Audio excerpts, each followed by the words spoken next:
Hello guys, welcome back to my channel. In this video, we will be understanding the concept of doctrine of immunity as propounded by section 21. मतलब क्या हम doctrine of immunity को समझेंगे और examiner इस question को एक और फॉर्म में पूछता है। वह पूछता है कि what do you mean by good faith and when can action taken in good faith by the public authority be protected. मतलब क्या है कि गुड फेथ क्या होता है और कब एक पब्लिक सर्वेंट अगर कोई एक्शन कर दे उसको अंडर गुड फेथ के प्रोटेक्शन मिल सकती है। तो चलिए शुरू करते हैं। अब इसको मैं आपको दो फॉर्म में समझाऊंगा, एक आपको अंडरस्टैंड करने के लिए और एक आपको एग्जाम फॉर्म में आप लिख सकें और अच्छे मार्क्स स्कोर कर सकें।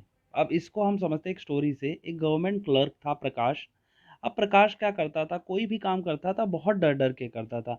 उसको डर लगता था इंक्वायरी का, उसको लगता था कि पब्लिक एट लार्ज उस पे सवाल ना उठा दे, लेकिन वह काम जो करता था बहुत गुड फेथ में, मतलब कि लोगों का भला हो सके, बट वही डर कि कहीं उस पे कोई सवाल ना उठा दे। तो हमारा जो डॉक्ट्राइन ऑफ इम्यूनिटी है इसी डर को ख़त्म करता है कि भाई आप काम कीजिए, प्रोटेक्शन हम प्रोवाइड करेंगे, बस हाँ इंटेंशन जो है हुआ है आपकी वो सही होनी चाहिए, वो गुड होनी चाहिए।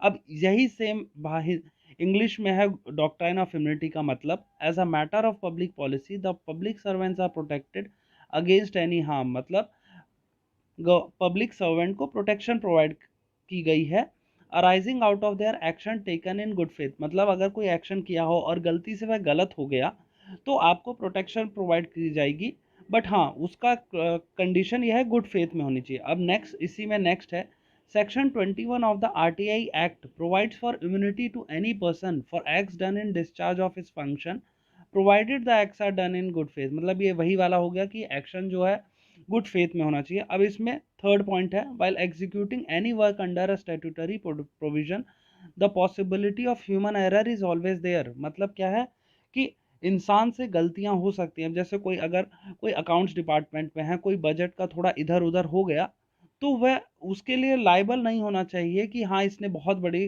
ब्लंडर कर दिया, बट हाँ वो अनइंटेंशनल होना चाहिए। वह कोई ये नहीं होना चाहिए कि डेलिबरेटली पब्लिक सर्वेंट ने किया है। अब इसमें फोर्थ पॉइंट है ये necessary to preserve the sense of initiative among the public servant. मतलब क्या है, इससे क्या है पब्लिक सर्वेंट में एक इनिशिएटिव की भावना आएगी कि हमें बोनाफाइड गुड इंटेंशन से काम करना होगा और हमें एक इम्यूनिटी भी मिल जाएगी। अब इसमें सब नेक्स्ट है section 21 of the RTI act is a formal provision to protect action taken in good faith. अब इसमें इसके बाद है it may protect a bona fide action as well as bona fide non action. अब क्या है, जैसे आपने आरटीआई के एक्ट के अंडर कोई आपने इंफॉर्मेशन डेलिबरेटली दे दी, वो था गुड इंटेंशन में कि हाँ चलो इससे इसका भला हो जाएगा, तो वह एक बोनाफाइड गुड एक्शन होगा और आपको इम्यूनिटी मिल जाएगी। और अगर आपसे बोनाफाइड नॉन एक्शन मतलब आपको इससे ये लगता है कि इससे हमारे उस डिपार्टमेंट का लॉस होगा या फिर एक पब्लिक एट लार्ज का लॉस होगा, तो वह एक प्रोटेक्शन प्रोवाइड कराएगा section 21 against those non action. अब इसमें नेक्स्ट पॉइंट है as a matter of fact the intention behind an action is one of the basic parameters.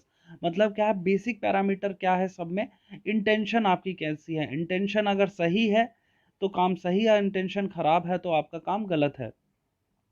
अब इसमें सबसे लास्ट पॉइंट है it is only malafide and deliberate mistake with wilful intention alone that makes a person liable to penal action under section 20। अब ये सबसे important है, RTI act में penal action किस में प्रोवाइड कराया गया, वह है सेक्शन 20।